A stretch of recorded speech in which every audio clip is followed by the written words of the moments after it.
నిమీలిత నేత్రద్వయం, శ్రవణంతో దృశ్యం, వీణులతో వీక్షణం, వసంతవల్లరితో సుసాధ్యం. వసంతవల్లరికి స్వాగతం. ఈనాటి వసంతవల్లరిలో సుప్రసిద్ధ సీనియర్ మోస్ట్ కథా రచయిత్రి శ్రీమతి డి కామేశ్వరి గారు రచించిన కథ అమ్మమ్మ గారి వంట వింటారు.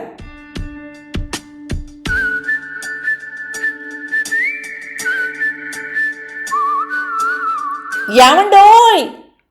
ఒక గావు కేక పెట్టింది కనకమహాలక్ష్మి. వీధి వరండాలో సావకాశంగా పేపర్ తిరగేస్తున్న ఆ యావండి తుళ్ళిపడి ఊడిపడుతున్న లుంగి కట్టుకుంటూ లేచి లోపలికి పరిగెత్తాడు. కొంపదీసి ఇల్లాలేమన్నా జారి పడిందా, నడ్డో కాలో విరిగిందా, అసలే భారీ కాయం అని భయపడుతూ లోపలికెళ్లేసరికి ఫోన్ చేతిలో పట్టుకుని మొహమంతా పౌడర్ని అంత మందాన పులుముకుని నవ్వుతూ నిల్చున్న భార్యని చూసేసరికి తిక్కరేగింది ఆ యావండి గారికి. నీ దుంపదగా ఎందుకే అలా అరిచావు? నీ కేకలకి ఎప్పుడో గుండెకి చస్తాను. పడ్డావేమోనని పరిగెత్తి వచ్చానే, ఏమైంది? కోపంగా అరిచాడు యావండి అనే ఆంజనేయులు. అబ్బా, అది కాదండి, మీ టీవీ వస్తుంది. ఆనందంతో మాటలు తడబడ్డాయి. నీ బొంద, మీ టీవీ రోజు వచ్చేడుస్తుందిగా, ఇందులో కొత్తే ఉంది. అబ్బా, అది కాదండి, ఎల్లుండి మీ టీవీ వాళ్ళు అమ్మమ్మ గారి వంట కోసం మన ఇంటికి వస్తున్నారు తెలుసా? మన ఇంటికా? ఎందుకో? అబ్బా మొద్దు బుర్ర, ఎందుకేమిటి, నా వంట ప్రోగ్రాం షూట్ చేయడానికి వస్తున్నారు తబ్బిబ్బవుతూ అంది ఆవిడ. నీ వంట, నీ ప్రోగ్రామునా? హతోస్మి, నీవే దొరికావా తల్లి వాళ్ళకి? ఇల్లాలి చేతి వంట గత 35 ఏళ్లుగా తింటున్నా ఆయనకంటే ఆ రుచులు ఎవరికి తెలుస్తాయి మరి? కనకమ్మ మొగుడి వంక చురచురా చూస్తూ, అంతేలేండి, పెరటి చెట్టు వైద్యానికి పనికిరాదన్నారు. పెళ్ళాం వంట రుచి మొగుడికి తెలియదులేండి. అయినా మీకు దండం బాబు, అదంతే, రోజు ఉండే గోలేగా మన మధ్య. పదండి పదండి, ముందు బ్యాంక్కి వెళ్ళాలి మనం, బట్టలు మార్చుకోండి ఆర్డర్ వేసింది. బ్యాంకుకా? ఎందుకబ్బా? నీ వంటకి 8,000 కావాలేమిటి డబ్బు? వెటకారంగా అన్నాడు ఆయన. కనకమ్మ నుదుట కొట్టుకుని, అయ్యో ఇదేమయోమయం మొగుడమ్మా, రోజు టీవీలో నాతో పాటు వంటల ప్రోగ్రాం చూస్తున్నారు కదా, కళ్ళు ఇంత చేసుకుని. చూడక చేస్తానేమిటి, రిమోట్ నా చేతికి వస్తేగా, అమాయకంగా అన్నారు ఆయన. చూడండి, వంటల ప్రోగ్రాంలో అందరూ చక్కగా వెండి కటోరీలు, పళ్ళాలు, బౌల్స్ అన్నీ ఎంత నిగనిగలాడుతూ ఎంత బాగా అలంకరిస్తారు. కటోరీల్లో పంచదార, పిండి, కూరలు అన్నీ నింపి పెడతారా లేదా? ఆవాలు, జీలకర్ర, ఉల్లిపాయ ముక్కలకి వెండి సామాను ఎందుకే? స్టీలు బొచ్చెలు ఇంటి నిండా ఉన్నాయి కదా. ఇప్పుడు బ్యాంకు నుంచి అవన్నీ తెచ్చి ఇంట్లో పెట్టుకుంటే రోజులు అసలే బాగోలేవు. చాలే ఊరుకోండి, వెండి సామానే కాదు, నగలు తెచ్చుకోవాలి. ఇదేమైనా పెళ్ళా ఒడుగా నగలు దిగేసుకోవడానికి? మళ్ళీ ఓ అడ్డుపుల్ల వేశాడు. నా కర్మ, అందరు ఆడవాళ్ళు చక్కగా పట్టుచీరలు కట్టుకుని ఒంటి నిండా నగలు పెట్టుకుని మహాలక్ష్మిలా కలకళ్ళాడిపోతూ ఉంటారు. చూడట్లేదు? పెళ్ళాం చక్కగా కనబడాలన్న ఆరాటం ఏ కోసానా లేదు కదా. మీతో వాదించే టైం లేదండి నాకు. మీరు రానంటే నేను ఆటోలో పోతా, అంతే. బంగారం వెండి పట్టుకుని ఆటోలో వస్తే ఏదైనా అయితే నన్ను అనద్దు మళ్ళా, కోపంగా అంది. పతిదేవుడు గతిలేక సతి వెన్నంటాడు. బ్యాంకు నుంచి నగల షాపుకి వెళ్ళి వెండి సామాన్లు పాలిష్ పెట్టించి తెచ్చింది. రాగానే బీరువాలో చీరలన్నీ అటూ ఇటూ లాగి మంచి రంగు బ్లౌజ్ ఉన్న చీర సెలెక్ట్ చేసుకుంది. టైం ఉండుంటే కొత్త చీర కొందును కదా అనుకుంది. ఆ మర్నాడంతా ఇంట్లో ఒకటే హడావిడి. ఇల్లంతా బూజులు దులిపించి, కర్టెన్లు, సోఫా కవర్లు మార్చి, షోకేసులో బొమ్మలన్నీ సర్ది, దుప్పట్లు కొత్తవి వేసి, ఫ్లవర్ వేజ్లో పాత ప్లాస్టిక్ పువ్వులు తీసేసి కొత్త పువ్వులు మార్చి, అబ్బబ్బబ్బబ్బా, ఒకటే హడావిడి పడిపోయింది కనకమహాలక్ష్మి. ఏమిటి బాబు ఈ హడావిడి? పిల్లల పెళ్లికన్నా ఇలా సర్దేవా ఇల్లు? షో, మాట్లాడకండి, ఓ మూల కూర్చోండి, అడ్డు రాకండి, కన్నెర్ర చేసింది. ఇంతకీ ఏ వంట చేస్తున్నావు? కుతూహలంగా అడిగాడు ఆయన. సస్పెన్స్, ముందు చెప్పేయకూడదు, పోజు కొట్టింది.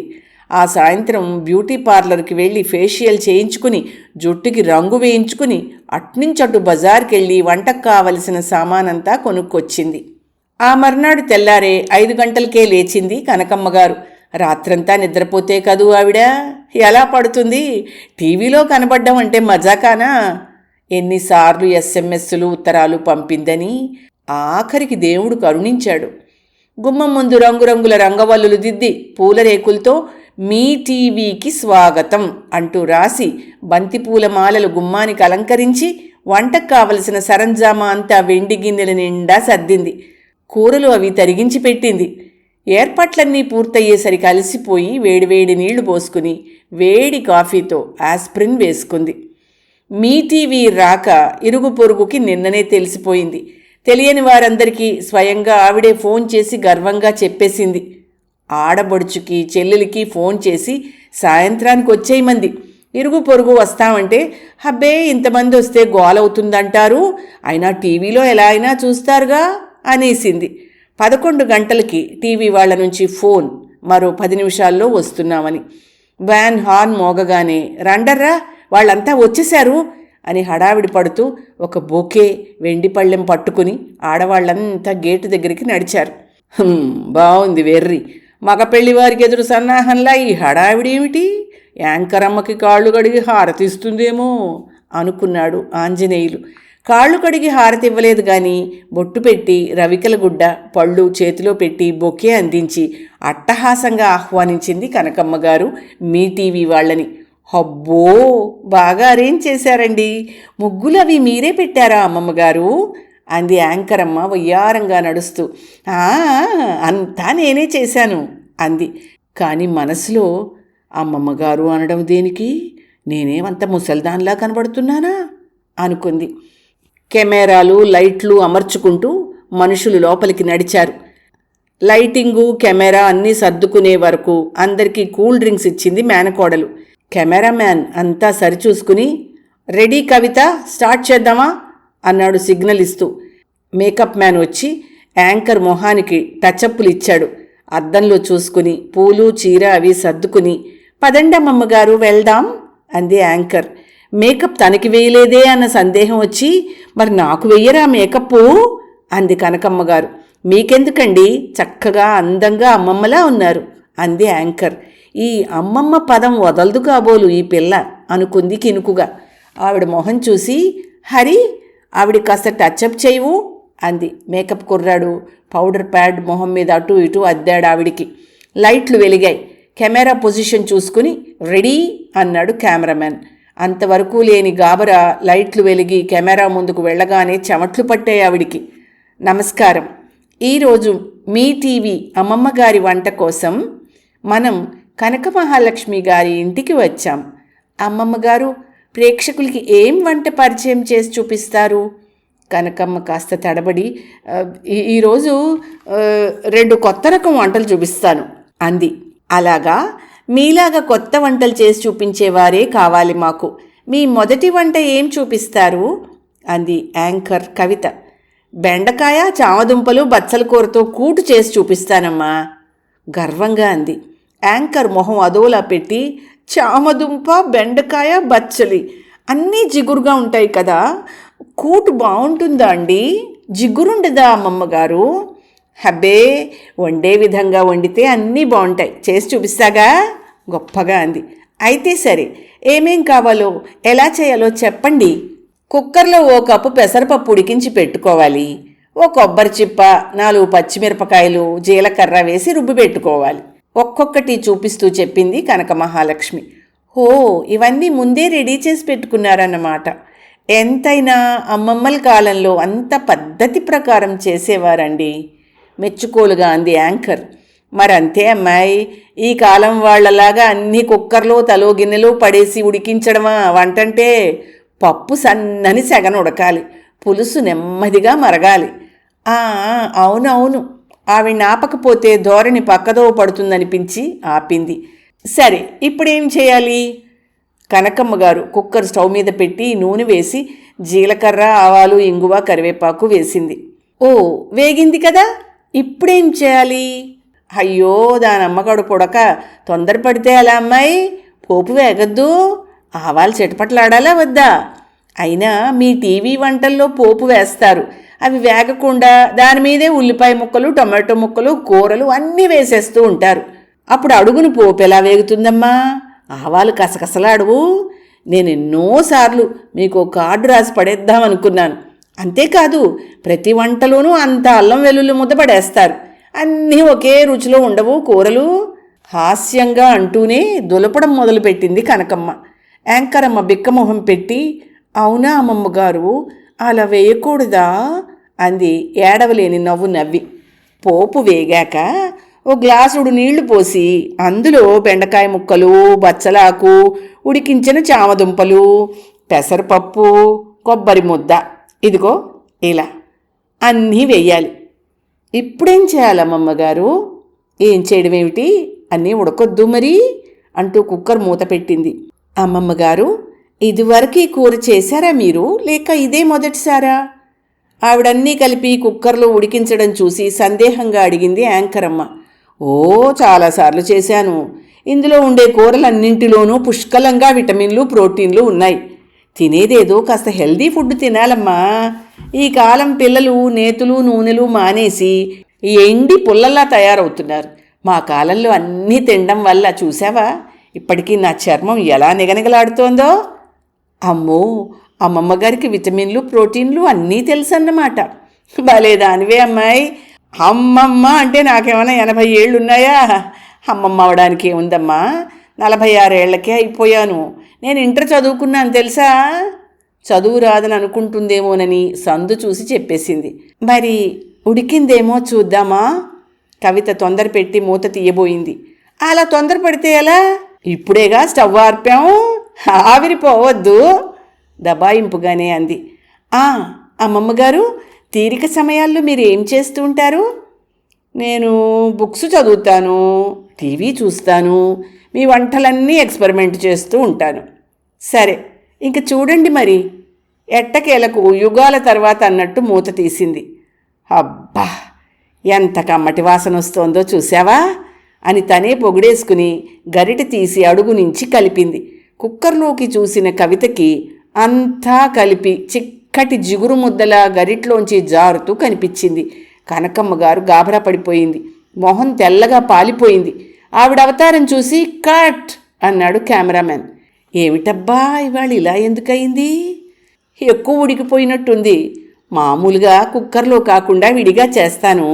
మీరు తొందర పెడతారని గబగబా అయిపోతుందని కుక్కర్లో వేశాను. తప్పు మీదేనన్నట్టు అంది కనకమ్మ.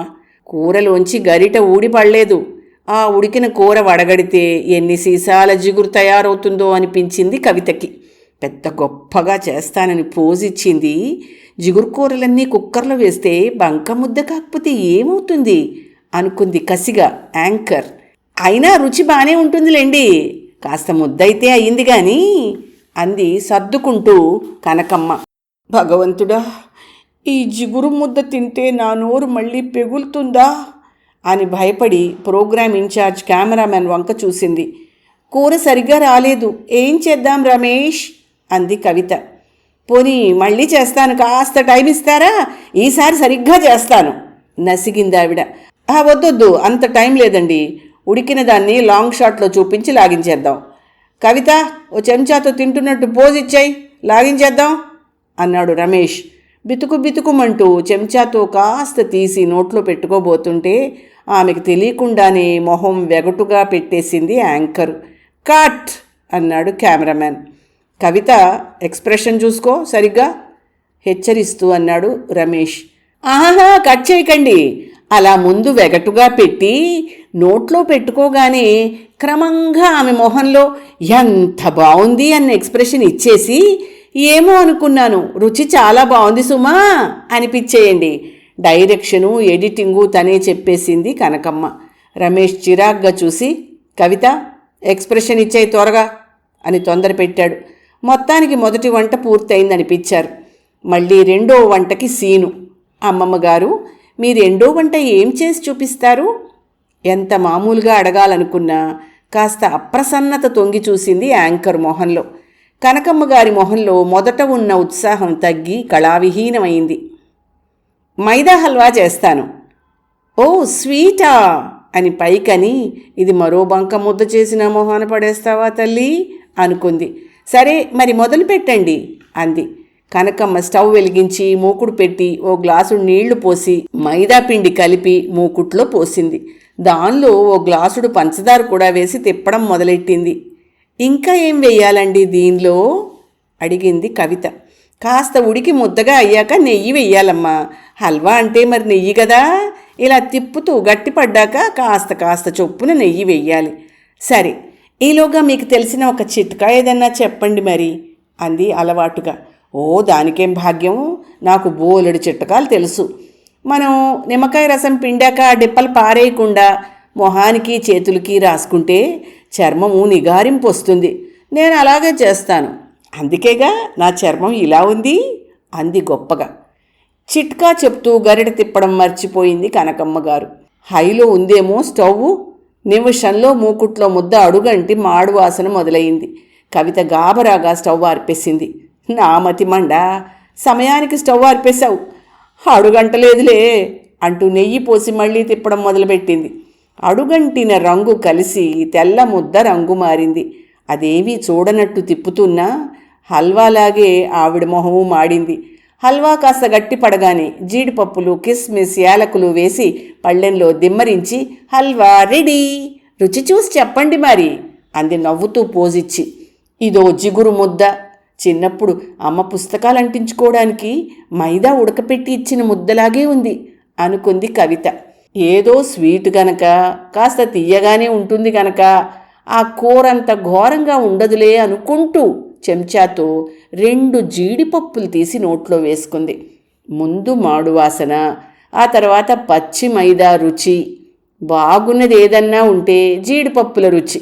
బాగుంది బాగుంది అంది నవ్వు పులుముకుని కవిత. మీరు తినండి, రుచి చూడండి అంటూ అందరికీ ఇచ్చింది కనకమ్మ. అందరూ నోట్లో పెట్టుకుని అతి కష్టం మీద నవ్వులు మొహాన పులుముకుని బాగుంది బాగుంది అంటూ అడ్డంగా నిలువుగా తలలాడిచ్చారు. ఇంత మంచి వంటలు చూపించినందుకు మీ టీవీ తరఫున మీకు ఈ చీర అందిస్తూ అంది కవిత. షూటింగ్ పూర్తయి బతుకు జీవుడా అన్నట్టు గబగబా కెమెరాలు, లైట్లు సర్దేసుకుని బయటపడ్డారు వచ్చిన వారంతా.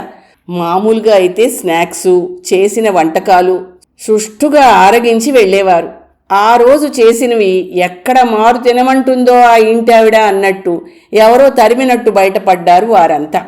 ఏమిటయ్యా రమేష్, ఇంతకంటే మంచి సెలెక్షన్ దొరకలేదా మీకు? మీకేం, ఆ వంటలు తినలేక చచ్చేదాన్ని నేను. గయ్యి మంది కవిత వ్యాన్ ఎక్కుతూనే.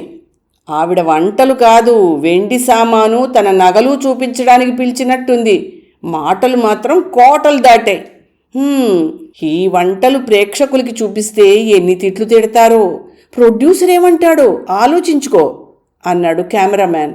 మరి చీర కూడా సమర్పించుకున్నాం, ప్రోగ్రాం లేకుండా చీర నష్టమైంది అంటారేమో అంది కవిత. ఏమో, ప్రొడ్యూసర్కి చూపిద్దాం, ఫైనల్ డెసిషన్ ఆయనే చూసుకుంటాడు అన్నాడు రమేష్. శంకర్, కాస్త ఈ గుడి, పార్క్ వగైరా 4-5 చోట్ల షాట్స్ తీసుకో. ఇవిని వీలైనంత కట్ చేద్దాం. వ్యాన్ ఆపి కాస్త 4-5 షాట్లు తీయి అన్నాడు రమేష్. వారం రోజుల తర్వాత టెక్నికల్ ప్రాబ్లమ్స్ వల్ల, అనివార్య కారణాల వల్ల మీ ప్రోగ్రాం వేయలేకపోతున్నామండి అన్న ఫోన్ అందుకున్న కనకమ్మ మూర్ఛైతే పోలేదు కానీ చేష్టలుడిగినట్టు అలా ఉండిపోయింది చాలాసేపు.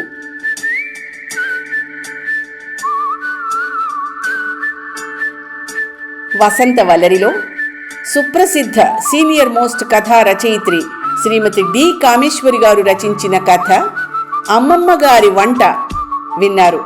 ఈ కథ 2012 మే చిత్ర అనుబంధ హాస్య కథల సంపుటిలో ప్రచురితమైంది. వసంత వల్లరిలో ఇవాల్టి కార్యక్రమం మీకు నచ్చిందని ఆశిస్తున్నాను. అందుకే లైక్ చేసి మీ మిత్రులకు, బంధువులకు లింక్ను షేర్ చేసి మీ అమూల్యమైన అభిప్రాయాన్ని నాకు కామెంట్ బాక్స్లో తెలియచేయమని, వసంత వల్లరికి సబ్స్క్రైబ్ చేయమని విన్నవించుకుంటూ మీ వసంతలక్ష్మి అయ్యగారికి సెలవ మరి. Thank you. వసంత వల్లరి మిత్రులు, శ్రేయోభిలాషులు, వీక్షకులు, శ్రోతలు అందరికీ ఒక విజ్ఞప్తి. గతంలో లాగానే ఎప్పటికప్పుడు నా కథలను విని స్పందన తెలియచేయమని కోరుతూ, నేను చదివిన కథ మీకు బాగా నచ్చినట్టయితే తప్పకుండా హైప్ ఆప్షన్ నొక్కి నన్ను ప్రోత్సహిస్తారు కదూ.